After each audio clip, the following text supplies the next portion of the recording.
What up, y'all? Hey, man, listen. First of all, let me tell y'all this. I appreciate everybody, man, all the likes, and I got my little weekly recap, and it showed how many, how many hypes I got and likes and all that. So, man, look, thank y'all, and I really appreciate it. I know I don't say it enough, but I am. I'm grateful, man, for real. But last night I made a video talking about how corrupt the state of Tennessee was. And I just hit on a few topics like the state troopers coming out, the whistleblower coming out with leaked audio of the head of the state troopers division telling them to give people DUIs even if they're sober. You know, several things I hit on.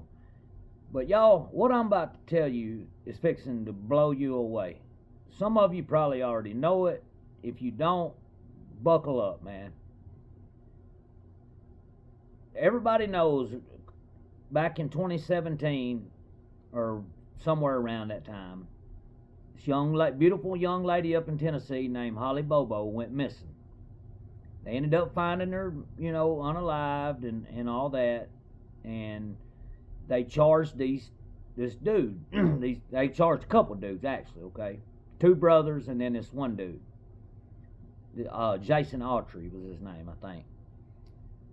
So Autry's lawyer tells him, look, with your record, there's a 95% chance that you're going to get convicted regardless, unless you can come up with a story to put it on the other guys. So the lawyer, now check this now, this is the state of Tennessee, a lawyer that is a member of the Bar Association, gives the man all the discovery while he's in his jail cell. The man reads through the discovery. Now, I ain't gonna lie to you, I've been in prison myself. If you're a criminal, it ain't hard to outsmart the system. I mean, not all the time, but listen, if you've got all this data, cell phone data, all the discovery, all the witness statements, if you got all of that and you've got nothing but time in jail, you can figure out a story to get out of that. So the dude does that. He takes the cell phone data, comes up with this story that this Adams guy unalived her, S8'd her, the letters S8, y'all know what I'm talking about, S8. And the guy went to trial on it. I mean, and y'all, listen, most criminals know if you think that they're going to convict you, you will not go to trial. You'll cut a plea deal, because if you go to trial, if they offer you 25 years and you don't take it and you go to trial and lose, they're going to give you life. If they offer you 5 years and you turn that down and go to trial, they're going to give you 40.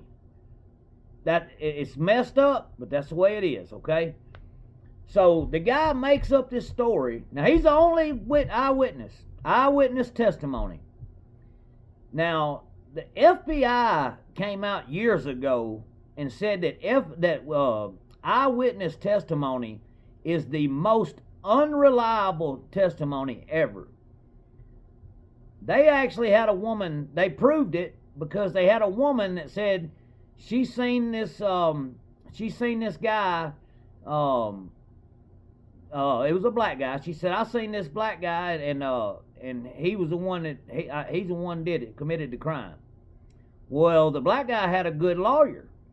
So the lawyer said, ma'am, do you mind standing up on the stand for a minute? And she stood up.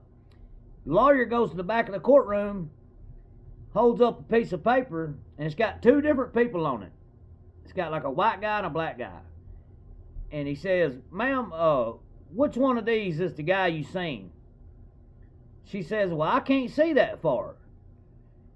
He said, well, it's funny because when you gave your statement, my client was actually 60 something more yards further than what I am. So if you can't see this, what I'm holding up, how could you see 60 yards on past me? And she said, well, it was a black guy, is all I know. Right there and then. She didn't see the guy's face. She seen a black guy. When the cops, you know how the cops do, they'll show a picture. Oh, yeah, that's him right there. So the FBI said that eyewitness testimony is the most unreliable testimony there is. I mean, for real. So the guy makes up this story, gets the other guy. The guy goes to trial, gets convicted, gets life plus 75 years. Well, a few years go by. What's the old eyewitness do? He said that he recants that he made it all up and that he put an innocent man in prison. Do you know that the courts, first of all, the courts praised the judge actually in the courtroom while the dude was on the stand lying. The judge actually, when he got done telling his lies, the judge praised him for his eyewitness testimony, which was false. So then when it comes back, the guy makes a video saying, hey, I made all this up. I got the discovery from my lawyer. I made up a lie because I was afraid y'all were going to put me in prison. And, I'm sorry. I did it wrong. So right then and there, they should at least open up an investigation or give the guy a new trial or something. You know what the judge says? Oh, no, we believed you. But the guy's sitting here now telling you he made it up. So how are you going to say that you believe him when the dude's told two fucking different stories, man? Which one do you believe? Well, obviously the judge believes the one that puts the other guy in jail. And then they denied him a new trial. They said that they didn't believe the guy. But you believed him the first time when he lied and said that that the other guy did it. But now that he's telling the truth and saying he made it up, you don't believe that. And they're refusing to give this guy a second trial, man. And the only reason, and I don't know, the guy might have done it, but I'm just going to give my opinion as an ex-criminal who's been to prison. Only people that take stuff to trial, most of the time, 99% of the time, the only people that takes a case to trial are innocent people because they know that they didn't do it, and they think they feel that since they didn't do it, a jury's going to see that and find them not guilty. Well, it usually backfires on them. But still, though, the fact of the matter is that they take it to trial because they know they're innocent. Now, I'm not saying the guy's innocent. I'm just saying that from what I've seen in my 25, 30-year career of being a criminal, people, I mean, especially when they offered him 35 years, why would you turn down 35 years, which means you could probably be out in 20? Why would you turn down 35 years to get life plus 75 years? Unless you're innocent. You know what I mean? And that's another thing. Have y'all ever noticed, like,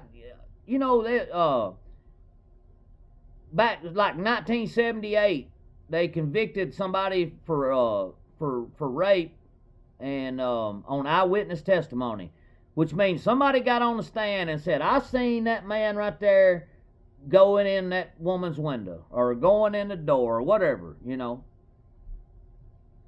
then 30 years later, DNA says there's no way possible it was him. Well, hold up, how can that be? You got a witness that said that they actually seen him crawling through the window. So, I mean, how could they be crawling through the window and that DNA on the window not match theirs? So, when that happens, that's a fuck up on the courts. They got lied. You know what I mean? they got egg on their fucking face. Let's just call it what it is. So instead of doing the right thing and saying, yep, damn, we got it wrong, we're sorry about all the time you had to serve in jail, let him out, DNA proved he didn't do it. What do?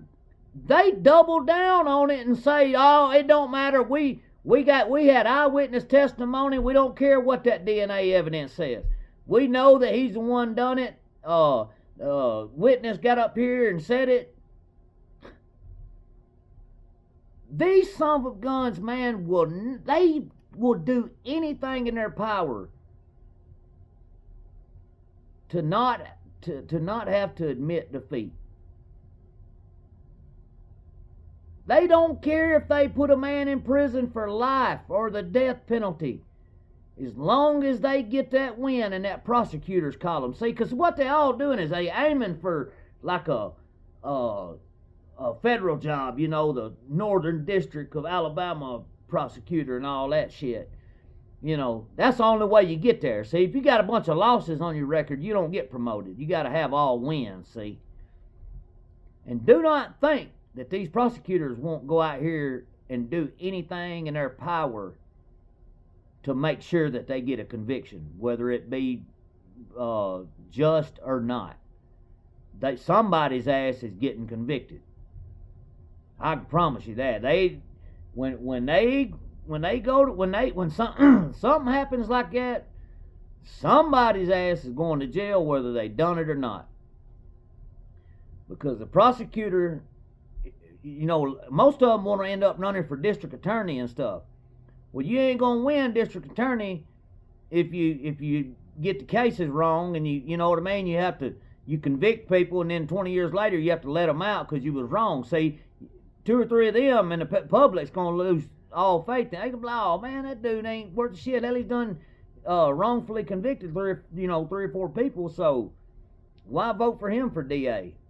See, so they do whatever they can, man. Like, I mean, y'all have watched these shows just like I have, Datelines and 2020s and all that, where people are actually freaking innocent, and then exculpatory evidence comes into play years later and proves their innocence, and the judge and the district attorneys refuse to let them out of prison, knowing that they didn't do it, knowing that DNA come back and said there's no way in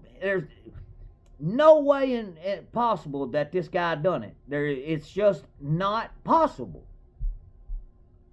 And they still keep them in jail. They say, oh no, we had a jury found them guilty, and that's it. We trust our jury system around here, and that's all that counts. That's some bullshit, man. And that's what goes on in America every day. Every day, man. I don't understand what's so hard about just stepping up and saying, damn it, y'all, we got it wrong, and apologize. I'm sorry. We thought we had a good eyewitness. We didn't know. We got it wrong, but DNA is proving that he didn't do it, so we're going to let him out and exonerate his conviction. No, they'll fight, spend taxpayer money to fight to keep an innocent man in prison just because they don't want to look bad. Because that ends your career. When you convict somebody that's innocent, your career's done. The only way you can salvage your career is by making sure that they don't get out, so you can always say, oh no, I convicted him, he's still in prison. But what they leave out is, yeah, he's still in prison, even though he's innocent, but I still got him in prison. Man, y'all are... Now think about this. Now they'll go that hard after regular citizens. But then you look around in Washington, D.C., and you got all these politicians breaking all these freaking laws. What do they get? A little congressional hearing where they sit up there for the whole freaking 2 hours and go, I don't recall, sir. I don't recall that, sir. I'm sorry, sir. I can't recall that. They do that. They stonewall the whole fucking time. and then it's over. Go on about your business because you're a politician. You get special privileges, unlike American citizens, unlike the people who voted your ass in there. So why do they go so hard after tax-paying citizens, but they won't go after the politicians? When are we going to change this, y'all? Listen, just hear me out. Just please hear me out. These politicians have zero power without your vote.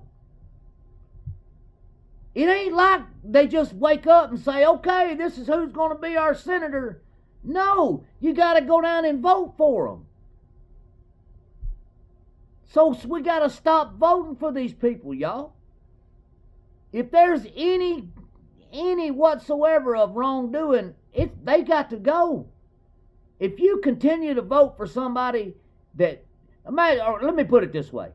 If your politician's been in office 4 or 5 terms, which equals to about 16 or 20 years, and ain't shit got better in your district, why do you keep voting for them? I can tell you why. I can't remember the name of it, but it's some kind of syndrome where people vote for a known name just because the name is known, rather than the other person that they don't know. See that, like everybody, like when Tommy Tuberville runs for governor, everybody's going to vote for him because of his name. Oh yeah, he coached Auburn. Yeah, heck yeah, vote for him. You know, when there's actually a better candidate underneath him. You know what I mean? But since he's Tommy Tuberville and that everybody knows his name, they just click. You know, who cares what he's going to do? Who cares what he's going to come in and change? Or, you know, who cares he's stuck in the damn 1952 mindset, you know? Tommy Tuberville's one of them old dudes he's over like 60, 65 years old, whatever, and he's fucking stuck in the 50s, and he will not change his mind on nothing. The world has changed. But these politicians stay stuck in, not just politicians, but all of these older guys, man. They won't change for nothing, man. I mean, they're set in their ways, and they were brought up in a different time, and they're going to die still stuck in that time. They're never going to change. But in the meantime, the whole world around them is changing. You've got to be able to adapt and change with the world, okay? You can't just say, oh, I was brought up in the First Baptist Church, and my mom and them said, this is how we blah, blah, blah. You know, whatever, man. Who gives a fuck, dude? Like, it's 2026. It's not 1952 anymore. Okay? We got power and internet and shit now. We don't have shit houses out back. Okay? I mean, like, come on, man. But it's on us, y'all. Like, we've got to fix this. Why can't, with all the social media and stuff, why can't we as Americans say, hey, we're looking for somebody to run for our district that is not going to steal from us, that's not going to lie to us, that's not going to be a traditional hobnobbing Washington, D.C. politician, somebody that's going to be honest with us and tell us the truth and not steal our money. You can't tell me that there's not one of those people in every district in America. But see, nobody wants to go out and find them. They just want to find the big name that they know. Oh, he's been in there three different terms. Let's vote for him. Meanwhile, the only thing that's happened in those 3 terms is your taxes went up. You got more rules and regulations than you had. You know, the traffic's fucking outrageous. I mean, it's unreal, you know. And people keep right on voting for them. America has the worst system, and we're not the best country in America and the world. We used to be, but not anymore. We're on the brink of being a rich third world country, if that makes any sense to y'all. Seriously. I mean, look around. We're living like a third world country. People just got money. In the third world countries, they don't have money. You know what I mean? But look, I mean, people shooting down National Guards and stuff. I mean, people attacking the police and stuff. I mean, it's just people riding down on a train and somebody just stabs them out of nowhere, setting people on fire at the damn. I mean, seriously. Like, America has gone to shit, y'all. Like, I don't know. I just know that, I didn't mean to go off topic there, but man, this criminal justice system shit, this is ridiculous, man. I mean, the guy got praised by the judge for stepping up and providing your testimony, sir. We're so proud of you. And then 6 years later said, well, how many ever years later, man, I lied about all that because I didn't want to go to prison. Okay, that's cool. We ain't worried about it. We gonna keep him in there. Man, a judge, the same judge that presided over the case, denied the guy a new trial. They appealed it. The appeals court denied the new trial as well. And I'll tell you why that is.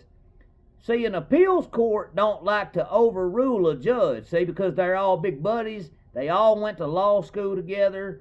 They got, half of them's married, some of them sisters and shit. They're all families and stuff. And they won't go against their buddy. And they'll leave an innocent man in prison just for all that. That's America. That's the real American justice system right there. You can't break it down no better. I'm telling you. I mean, if you think I'm lying, go do your research. You'll see that it real quick. I mean, look what they did to White Boy Rick. He was helping them. He was helping the FBI, y'all. And then the Curry brothers, who were the real dealers, the real coke dealers that was getting away, they got 15-year sentences or whatever. They put White Boy Rick in there, wouldn't let him out forever, all because he turned against the mayor of Detroit. The mayor of Detroit had enough pull that for 30 years he was able to keep White Boy Rick in prison. Him and Gil Hill, the guy that acted on Beverly Hills Cop. They were cocaine traffickers, y'all. Gil Hill and the mayor, I can't think of his name. He got a unique name. I don't know. Anyway, but they were, like, the Curry brothers was dating the mayor's niece. And the mayor and Gil Hill and them would ask them, hey, just let us know when you got a load of coke, when a load of bricks coming in, and we'll transport it in, make sure everything gets in safe. They were taking money they would intercept a truck on the interstate and got it right on into the Curry brothers' warehouse to make sure no other agencies got them. And then they would get their cut of money, and then they would go on about their business. American justice system, baby. You gotta love it, don't you? I don't get it, man. I just don't understand it at all. I mean, damn. You believed a guy when he was lying, and then when a guy fesses up and tells the truth, now you say that he's lying and you don't believe him. How backwards is that, man? Like, come on. You got a dude that may be innocent fixing to die in prison, and y'all aren't even interested in getting to the truth. You got a conviction, and that's all that matters. It probably got that guy a big promotion, and so if they have to go back and overturn that conviction, that ain't gonna look good at his new job, so they'll fight tooth and nail to keep an innocent man in prison. I ain't never seen nothing like it in my life, y'all. If you get a chance this evening, tonight, whatever, go to YouTube, click on I think it's Law and News Network, or Law and Crime Network, and just watch a little bit of that Holly Bobo trial. The freaking cops are lying. The eyewitness is lying. Everybody's lying. Hell, the judge, I mean, they don't... Man, I've never... Anyway, y'all can check it out for yourself, man. The justice system in America is gone. You know, I don't get it. They hammer citizens, but they let politicians steal $25 million. Or take Minnesota. Well, they got a bit right now. They just uncovered $1 billion scheme to where these people were sending money back to Somalia to a terrorist group. $1 billion with a B, y'all.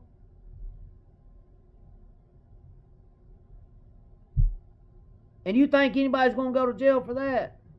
Hell no. They'll get on the news, and Trump and them, they'll talk a big talk. Kash Patel will do his usual cross-eyed thing or whatever, and Pam Bondi will do her thing. And I'm going to tell you what, I'm disappointed in Kash Patel and Pam Bondi, man. They just ain't... I don't know what Trump was thinking. You ever notice Trump always goes after these fine-ass women, and then they always end up getting disqualified? Like, bro, pick a fucking man, a good prosecutor. I mean, damn, we know you're a cocksman and all that, but dude, quit fooling with these women. Trump's always got to have a fine woman in a top role, always. I mean, look at them, Caroline Leavitt, Pam Bondi, Lindsay Halligan, Alina Habba. Tell me them ain't some fine-ass babes. Y'all seen a picture of Caroline Leavitt in her bikini? Look like something out of Playboy, man. I'm talking about knockout. I think sometimes Trump lets the little head make the decisions that the big head should be making. I don't get it. He just had a chance up there to... Which James Comey and them broke the law, I mean. And they had a chance to put him in jail, and what do? They appointed one of their old fine-ass prosecutors, and what happened to her? She got ruled out. Dropped charges or whatever. I don't know, man. You know, like... And day one still ain't got here. You know what I mean? Well, man, we were supposed to get so much shit on day one, and hell, I'm still waiting on it, you know. And it's been what, over a year now? We're still waiting on. It's almost a year. We're still waiting on day one. I don't know, man. Anyway, hey, listen, y'all. Whatever you do, stay up out of them damn courtrooms. Don't be committing no crimes, because you do not want to get in these damn justice systems, man. Because it don't matter if you did it or not. Somebody's ass going to jail, and if you're the one that they pull the short straw on, it's over with. It's sad that it's that way, but it's the truth, man. Hey, man, I appreciate y'all, and if you stayed this long, listen, I appreciate you so much, and I'm grateful, and I hope you have a good day.